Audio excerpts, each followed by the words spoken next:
العالمین والعاقبۃ للمتقین والصلاة والسلام علی سید الانبیاء والمرسلین اما بعد فاعوذ باللہ من الشیطان الرجیم بسم اللہ الرحمن الرحیم۔ محترم سامعین ناظرین، آج کی اس مختصر سی ویڈیو کے اندر 7 سلام کے متعلق گفتگو کی جائے گی۔ بزرگان دین یہ ارشاد فرماتے ہیں کہ جو شخص یہ 7 سلام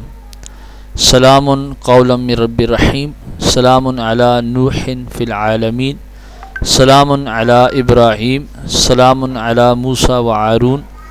سلام علی الیاسین، سلام علیکم طبتم فادخلوها خالدین، سلام ہی حتی مطلع الفجر۔ جو شخص مشک و زعفران سے کسی چینی کے برتن پر لکھ کر گلاب کے عرق سے دھوئے اور اس میں سے پیے تو انشاءاللہ تعالی آئندہ سال تک کوئی رنج و غم اس کو نہ ستائے گا۔ اگر اس شخص کو زہریلا جانور بھی کاٹے تو اس پر کوئی اثر نہ ہوگا۔ محترم سامعین ناظرین، یہ 7 سلام ہیں، یہ ربیع الاول شریف کا ایک بہت ہی محترم اور بہت ہی مقدس وظیفہ ہے۔ جو شخص ان 7 سلام کو 12 ربیع الاول تک، 1 ربیع الاول سے لے کر 12 ربیع الاول تک صرف اور صرف 313 مرتبہ پڑھنے کا معمول بنا لیتا ہے تو رب تبارک و تعالی اس کی زبان کو مستجاب الدعوات بنا دیتا ہے، یعنی کہ وہ جو بھی رب تبارک و تعالی کی بارگاہ میں اپنے لیے یا کسی کے لیے جائز دعا کرے گا تو رب تبارک و تعالی اس کی دعا کو مقبول و منظور فرما لے گا، اور اس کے علاوہ اس شخص کو کوئی مصیبت نہیں پہنچے گی، کوئی اس کو بڑی بیماری نہیں پہنچے گی، کوئی ایکسیڈنٹ وغیرہ اس کا نہیں ہوگا، اور کوئی بھی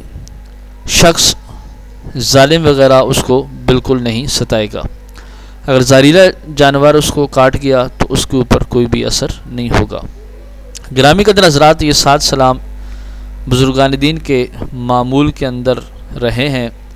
جو شخص ان 7 سلام کو اپنے پاس تعویذ کی صورت میں بنا کر رکھ لیتا ہے یا اپنے پرس کے اندر، بٹوے کے اندر رکھ لیتا ہے یا تکیے کے نیچے رکھ کر سفید کپڑے میں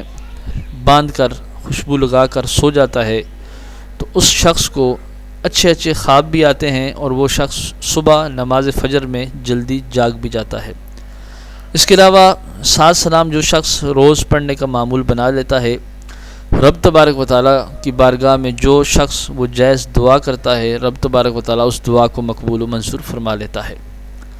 دعا ہے کہ رب تبارک و تعالیٰ ہمیں یہ 7 سلام ہر نماز کے ساتھ